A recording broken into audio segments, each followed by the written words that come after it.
Now about those microplastics headlines. Right up top, if your angle is currently like obtuse on the existential dreadometer, this video is not for you right now. Normally in my science in the news videos, we all feel a little better by the end. We have more of a grip on what's going on and we feel less stressed and things make a little bit more sense. I make no such promises on this one. I'll try to make things make a little bit more sense, but I don't promise you'll feel any better. Most likely outcome by the Patreon roll on this one is, I don't know, gastrointestinal discomfort and general ennui. Also, this video is not sponsored in any way by anyone. It would kind of poison the trustworthiness water hole on this one. You'll understand as we go along. And Lunar New Year, Lunar New Me, trying something new. I'm trying to cut down the cursing. We'll see how it goes. So let's take a look at this round of microplastics. They're in your body, or are they? Headlines.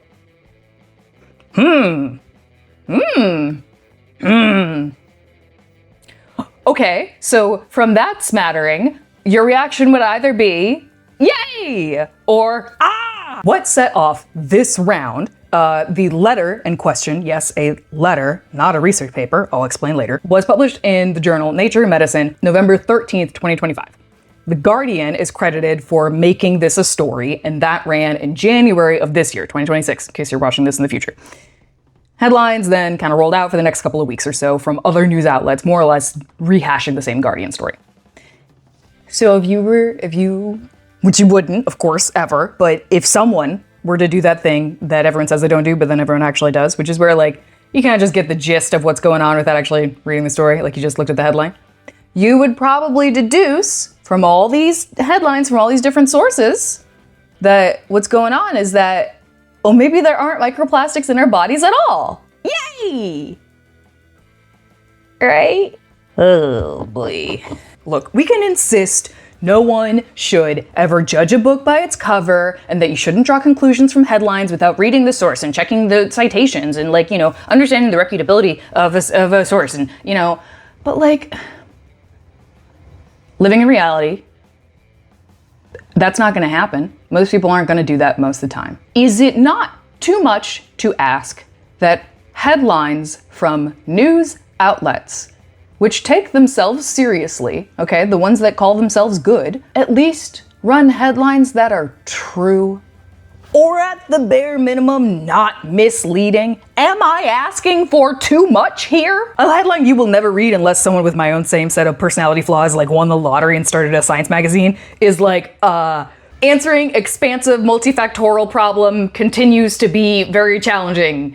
In-group squabbles over ideal methods continue. That headline is not making any newsroom the 3 nickels they were banking on in order to keep the lights on for another hour. So, let's do this right, patiently, and actually read the articles, both newspaper and scientific.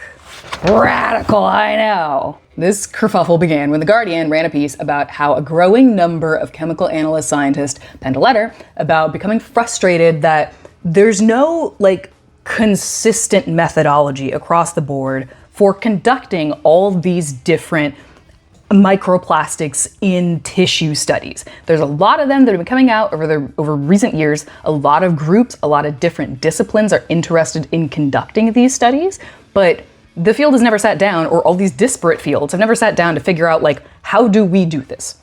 So if we're all looking for the presence of microplastics, but we didn't figure out how we're gonna do it, that means that you can't do like a, what's that called? Not cross-sectional analysis, meta-analysis. It means that no one can sit down and look at all the studies together and compare and contrast because they're not done in similar enough ways. That's a missed opportunity. More or less, that's what the authors of this letter are getting at. That's part 1. And part 2 is, and also the authors of this letter think that the authors of a paper that came out in the beginning of the year, they think that they did a bad job. So far, this is normal scientists at conference stuff. Going forward, I'm going to color code these 2 teams to make this easier, but I will be saying their names. They are Nihart et al., who conducted tissue sample research. They're gonna be the purple parrots. Monikh et al., who wrote the retort, which is a 2-page letter to the editor, basically, that apparently was worth a whole dang news cycle, will be the blue barracudas. Please leave me alone. Legends of the Hidden Temple was my favorite game show as a kid. I even wrote into the show to be a contestant, only for my mom to tell me that the episodes I was watching were like decade-old reruns, which is cool. No, I didn't notice how outdated all the prizes were. New from Walt Disney Home Video. Honey, we shrunk ourselves. That movie was released in 1997. I looked like this in 1997. Anyway, Nihart et al. Were published in February of 2025. Monikh et al., they wrote their letter, and that was published in November of 2025. This is all very new. Why did I record this at sunset? The world of peer review, by the way, is like secretly motivated by cattiness. Like, don't tell the outside world. The scientists who wrote the news-making letter, again, the retort to a published study, they say that the original study doesn't hold up to scrutiny because, one, they're opining a little bit outside their discipline, but more importantly, they used poor techniques and came to unsubstantiated conclusions. Oh, that's a real bad one. Some of the results they came to are better explained with much more mundane conclusions, specifically about known false positives. But also, normal, boring. This is what science is. And remember, I have two qualifications here: literacy and the ability to cite my sources. Oh, I forgot to say in this episode, hi, I'm Sage the Bad Naturalist, and I am perilously close to tripping and accidentally becoming a science journalist because I have the evidently superheroic ability to read the material I am talking about. So, a more accurate state of the science than these enticing sentences: measuring the amount of extremely small plastic particles in human bodies and their effect on us is a new field. So experts disagree on and are still working out how to even measure it, let alone what it's doing to us. We are so far from deciding how bad or if microplastics are bad for us. We can't do cause and effect when we can't even measure quantity of cause. I get it. I really get it. Intuitively, in my gut, it's like, well, it's gotta be bad. Like, obviously, microplastics have gotta be bad for you. Like, it feels so right. When plastics in vapor form, like melted plastics, breathing in melted plastics, that's for sure bad for you. Microparticulate matter, breathing that in when it's just like little shards and bits, like from like car tires, as like a lung irritant, that is for sure bad for you. But microplastics, as far as like skin contact or ingesting it or like in your mucous membranes, not to say that it's definitely not bad for you, but you cannot definitively say when you can't even measure. Now, I gotta do what, rather disappointingly to my knowledge, no journalist in this round of reporting has done, which is to really hammer home and clearly illustrate why this is so difficult to test, why the more seasoned field experts are just so unimpressed with the state of research right now. Please, look at my outfit. Think about it. Just think about it. Consider my hair. I'm going to slowly zoom in on my face, so slowly it makes you a little uncomfortable. If only there were someone who knew how to do great demonstrations on the impossibly small. For I have become small.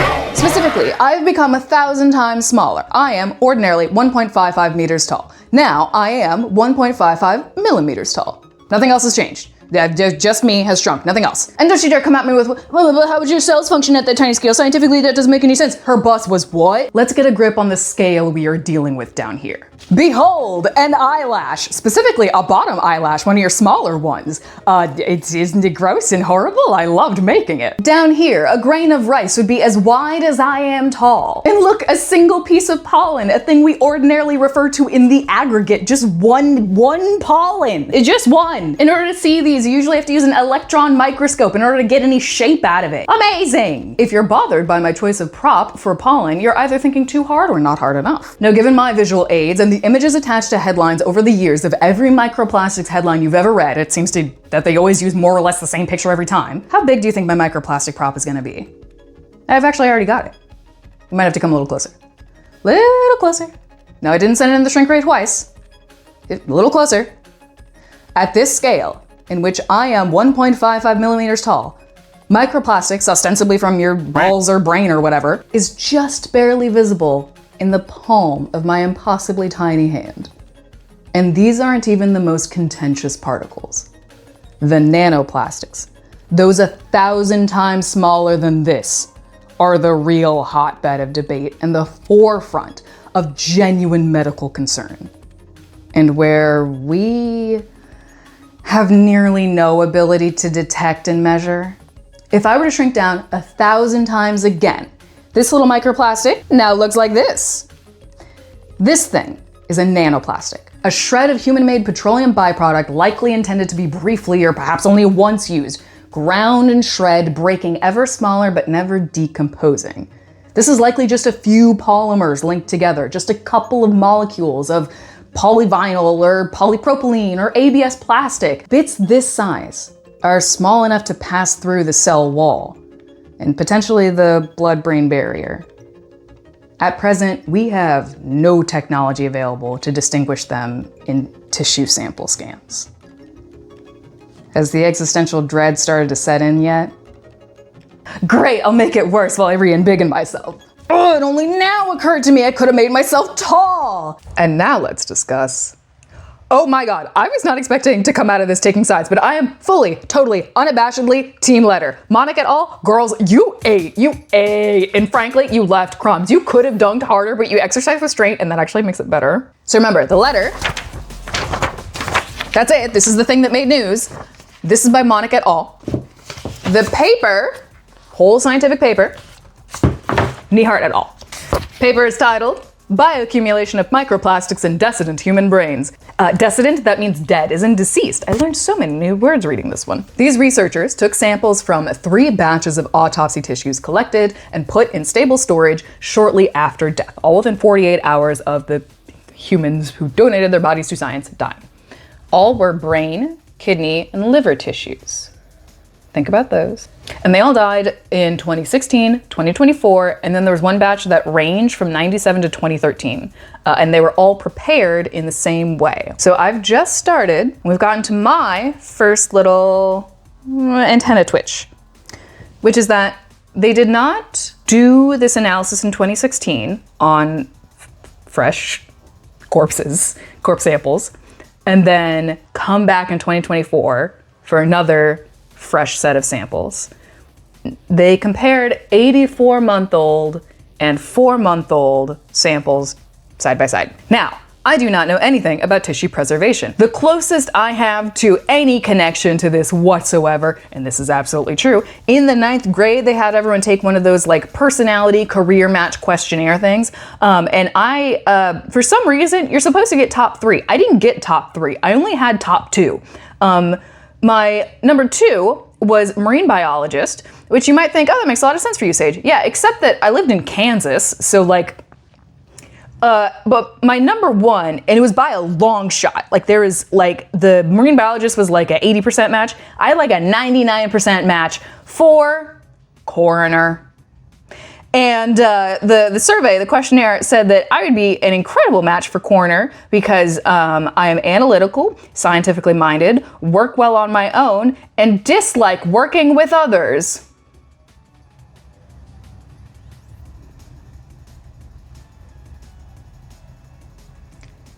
Got read to filth by a questionnaire. Anyway, personally, I would sooner attribute the differences between these samples to how different plastics change being in 10% formalin solution over time. Because, you know, tissue preservation is pretty advanced at this point. Like we have plenty of information on how well tissue holds up over time. I don't really have a lot of doubt in that, especially since I am not a doctor or scientist of any kind. But well, the baseline that they calibrated the mass spectrometers with were fresh samples of nylon, ABS, polyester, polystyrene, all of those. Not with each of those kinds of plastics and petroleum products that had been in 10% preservation fluid for 8 years, 4 months, and then put those in the mass spectrometer. I don't know if that would make a difference, but it seems an important potential confounding variable to rule out, doesn't it? And this is where I have to make abundantly clear. I will do a little bit more dunking, but I am not dunking on this block of researchers, scientists, lab assistants. Absolutely not. I have never even been a lab assistant. I'm Sage the Bad Naturalist. I am a self-styled naturalist. I'm not qualified in anything. I don't know jack about squat. I am not a scientist. I am not a researcher, not a real one. The longest, most detailed experiment I've ever done for this channel involved me forgetting that I had a moldy pumpkin in a jar directly underneath the desk I sit at every single day. I have nowhere to speak from. I am not in the slightest suggesting that these people are not brilliant and qualified and that they did this to the best of their skill set and ability and with the resources at hand. All I mean to express is that this is a humorous thing to even try to do.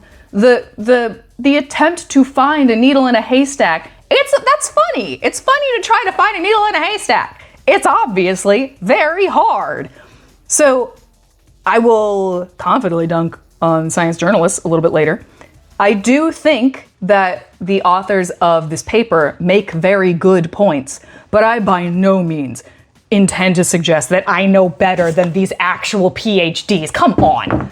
Just want to make that clear. But just because there is something humorous about looking for a needle in a haystack doesn't mean it's not important. I would really like it if, the farm animals didn't eat a needle. Does that make sense? This is good, important work. Even if it is flawed, even if there's room for improvement, it's good, important work. Thank you for doing it, researchers. Hell of a lot more important than whatever the hell I'm doing. All right, let's keep going. In the online supplemental material to this paper, there's a much more detailed explanation of how the samples were handled. And of course, there's all the data tables. Now, I confess, I've never used any kind of spectroscopy equipment. I really desperately want to use a UV mass spectrometer for a variety of projects, but that is neither here nor there. That's a different thing. I occasionally look up on government surplus auctions to see if there's any universities that are selling theirs, but no luck so far. In the supplemental material, I present to you one of the funniest things I have ever read in a professional document. Vocabulary heads up. Exogenous means coming in from the outside. Whole brains were placed in plastic buckets with 20% formalin solution, then cut and examined. Dissection instrumentation was stainless steel, and cutting boards were made of polyethylene. The only known potential exposure to exogenous plastic was from the cutting boards, plastic stock jars, and plastic brain buckets. Oh, is that all? Those are major sources of potential extra microplastics after death. I swear to God, I refuse to believe that plastic brain buckets is not the name of an unreleased Bikini Kill EP. That was in the supplemental material, not the paper, not the research paper itself, okay? Not the charts at the end of the paper. Supplemental materials that's online. So that's like I said, the data tables and then a more detailed explanation of how they did their lab process. Again, I am not a real scientist, but that felt like something you should have put in the main paper, bro. That seems like a major potential source of plastic possible contamination. A very odd feature of this study is that it makes no attempt to account for the effect time might have had on the samples other than causal. Here's what I mean. As mentioned, some of the samples are as old as 1997, but the two main batches were from 2016 and 2024, and the analysis took place in 2024. The tests found greater results for the signatures that they feel indicated the presence of microplastics in the more recent samples. Now again, I, an idiot, would think it's imperative to assure the reader that you've tested or otherwise factored out explanations beyond that the fresher samples had more clear results for plastic because the baseline that you calibrated the equipment with was fresh plastic. And because Well, plastic gets so weird and gross over time. You ever like open a deep drawer at your granny's house and there's like a plastic comb that clearly hasn't been touched since the Reagan administration and it's gone like brittle and flaky? Like some older electronics that had like that weird 90s luxury matte texture. Over time, if they go undisturbed for long enough, they get like a tacky feeling. If you grew up in a house with a matriarch who was very bothered by the fact that spaghetti stained all of her nice Tupperware, you had designated spaghetti Tupperware. And didn't that one kind of wear out and scratch up easier and faster because of all the acid and oil from all the spaghetti sauce? Hey, quick question, what's the brain made of? Oh, I think the Monikh et al. Paper said, they have a citation, it's, oh yeah, 60% fat. You remember fats, lipids, oils, the stuff that ruins plastic.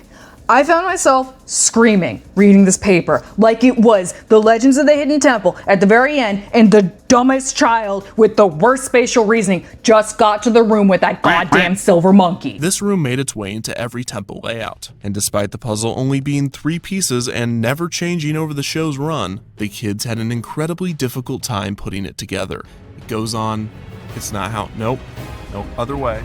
I was begging, pleading, crying, screaming, and throwing up for these scientists to tell me how they accounted for the thing they are looking for, which is known to react with fat and oil, but with the thing in question being petroleum, sitting in fat for different amounts of time, but comparing the samples side by side, and concluding that what it demonstrated was population change, rather than what happens if you stick kidney bits that might have some plastic in it in a tube for a decade versus kidney bits that might have plastic in it for a couple months. This paper concludes that it is likely we are exposed to and carrying in our tissues till death exponentially more plastics than in the past. And to that I say, what? Let me tell you, the letter said it better. And these catty bitches, ooh, they said, wow, it is not only so embarrassing that you submitted this paper with these conclusions to the journal Nature, but actually it's even more embarrassing that Nature published it with your conclusions. And I'm gonna submit this letter to Nature, and Nature, you better publish it. Double call out, one little, oh! Juicy, scrumptious, slow speed cat attack. Monikh et al. Said, the spectroscopy technique that you used results in a well-known false positive between organic fats and polypropylene. Source, this ISO standard. Oh, and let's see, citation number 2, me. Citation number 2, Monikh. I keep saying girl. Monikh is a male scientist, but you know. Second of all, girl, no. The samples that you're looking for are too small. Sage already explained that. Nano, too small. We cannot detect that with our current instruments. You're just getting noise. That's just noise in the samples. And third of all, this is getting embarrassing. I'm speaking to the whole room right now. We have got to take this seriously, okay? I'm speaking to the entire conference. We need to develop a standard for this kind of study, all right? Journals, I'm talking to you too.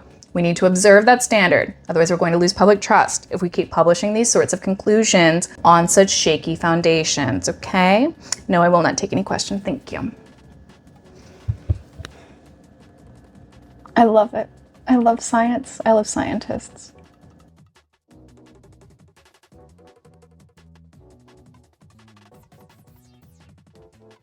A significant reason why we can't find microplastics in the body right now isn't necessarily because they aren't there. They probably are. It's just not possible to reliably measure it right now, and therefore say an amount for sure.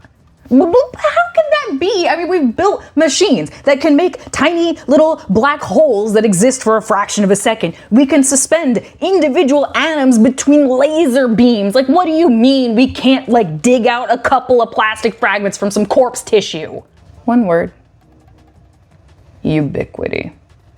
Look at this place. Real life labs don't look like this or this. They look like this.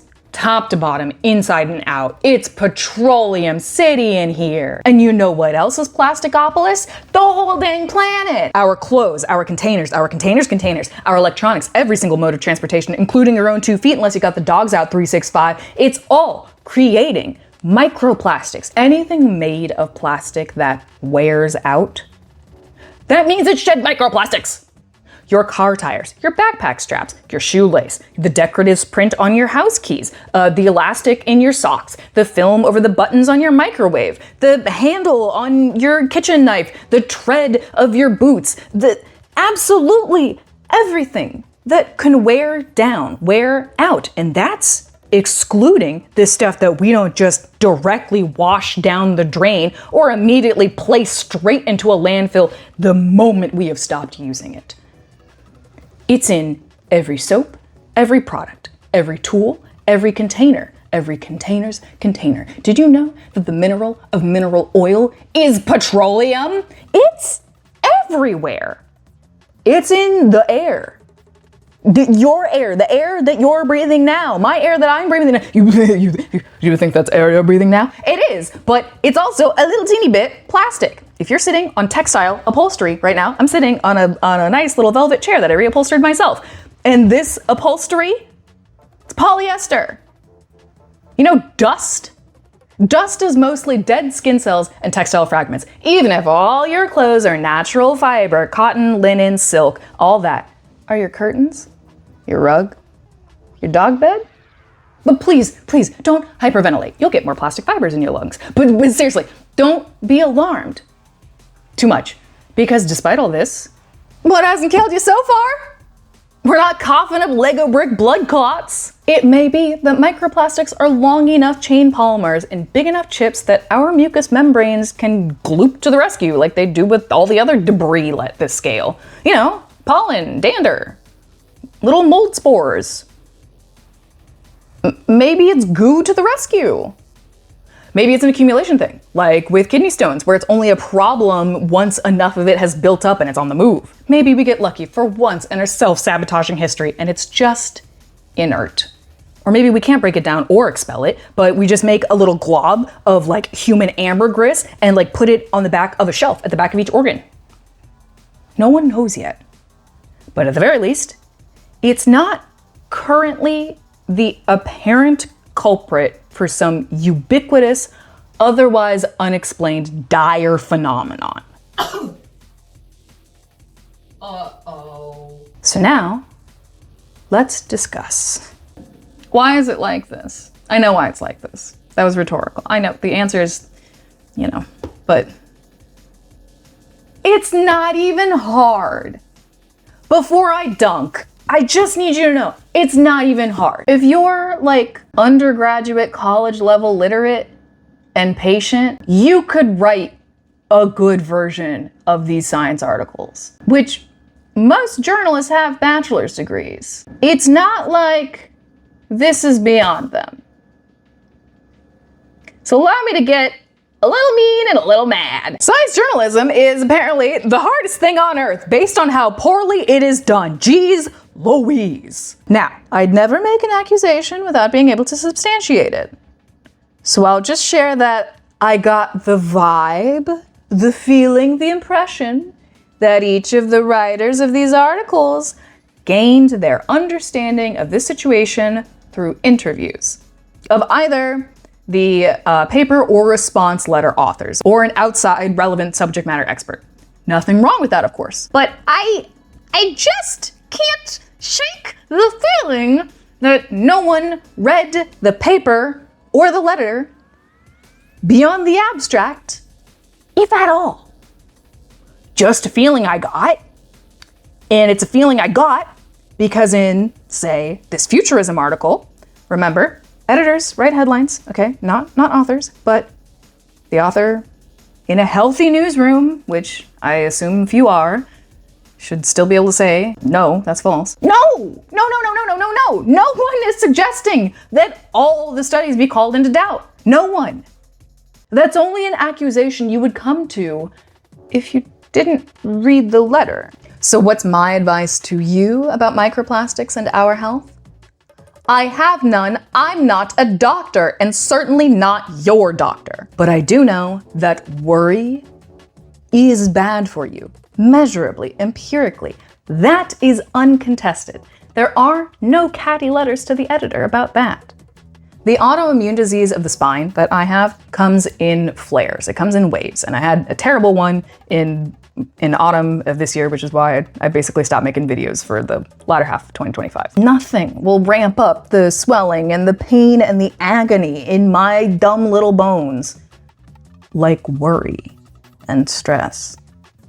It's incredibly difficult to wrangle. You can never fully turn off stress and worry, but this whole genre of attention stealing is not yet worth your precious time. Now I could end the video here and say thanks for watching, please touch a button and give me your money, nerd. But I'd like to at least offer when I will tune back in on this topic, when I will read and care about and let myself feel either hope or dread again over another microplastics in human body story. So when will that be? I'll walk you through it. And you can extrapolate this to basically any forever ongoing yay or nay science story, like red wine or screen time. First and foremost, if it just sounds interesting to you, like it makes you go, ooh, interesting, well, just read it. Have fun, you know. Don't change your whole life based on a single pop sci article, duh, but you know, have fun. But if it makes you... Then I'll give you two pieces of advice. The conventional media literacy, and then the more reading between the lines, what I actually do approach. Approach A. Some of y'all may know that this goofy face of mine is visible elsewhere on YouTube lately. I won the nerd lottery, and I have a little guest spot beside the Hanklerfish himself on Crash Course Scientific Thinking.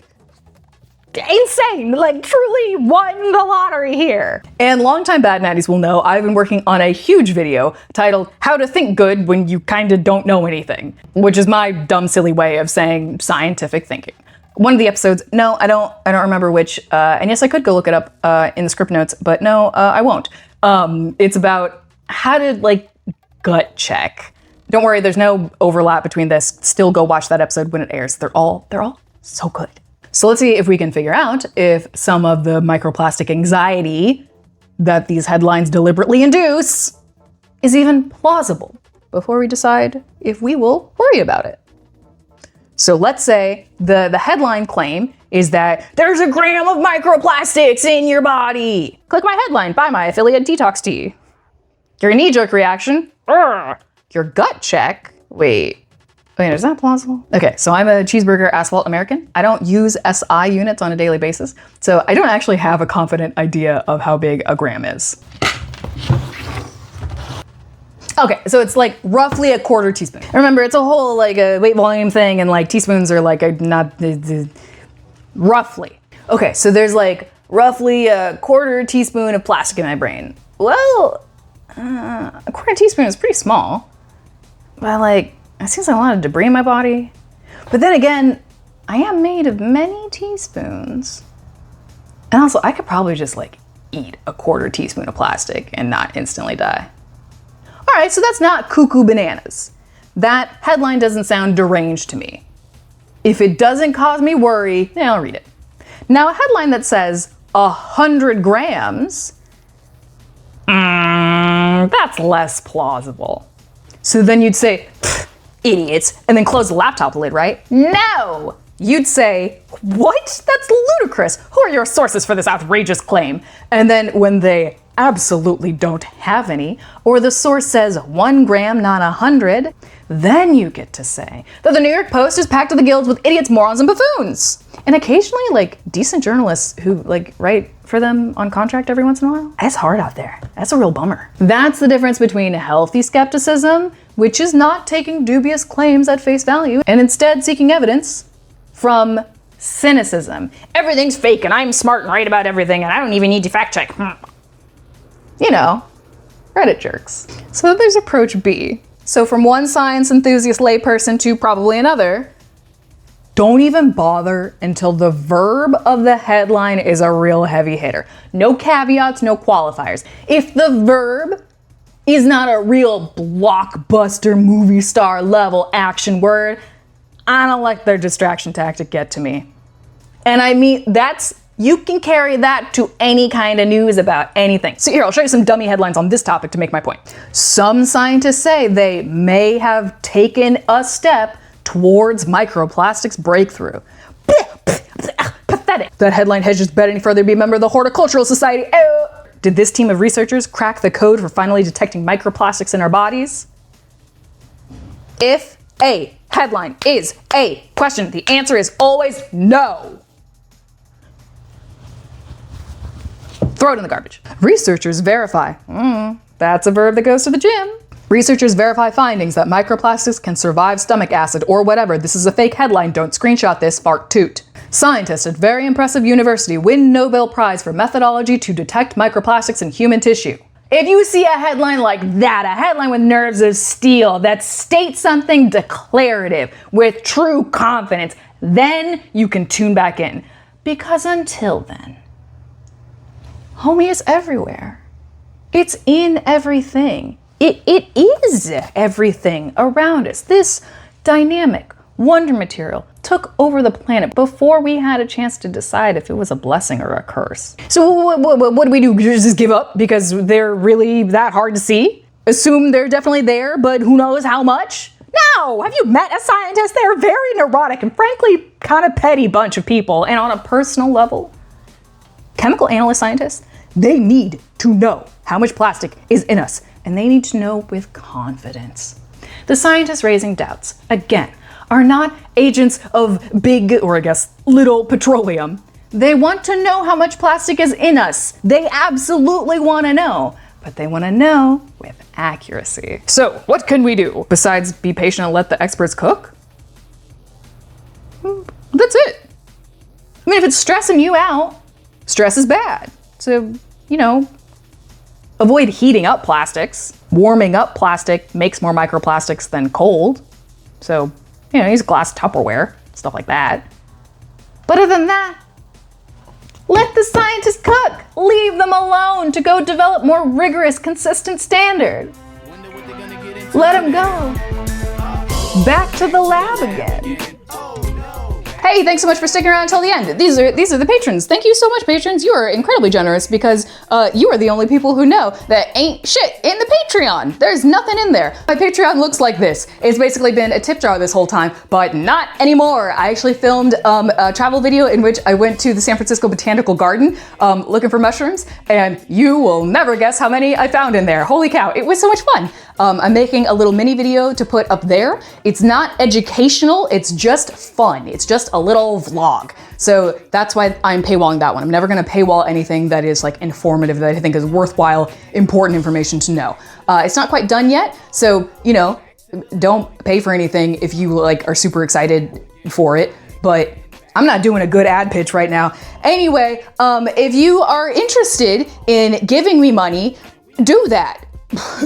Anyway, if you're a patron, you get my zine in the mail. It gets there when it gets there. It takes a while for me to send them out, but I'm finally caught up, so I should send out more soon. If there's new patrons, I'm doing such a bad job. Anyway, I started sending out stickers with the zine. Look at the stickers. Look at them. Do you want one? Then give me your money, nerd.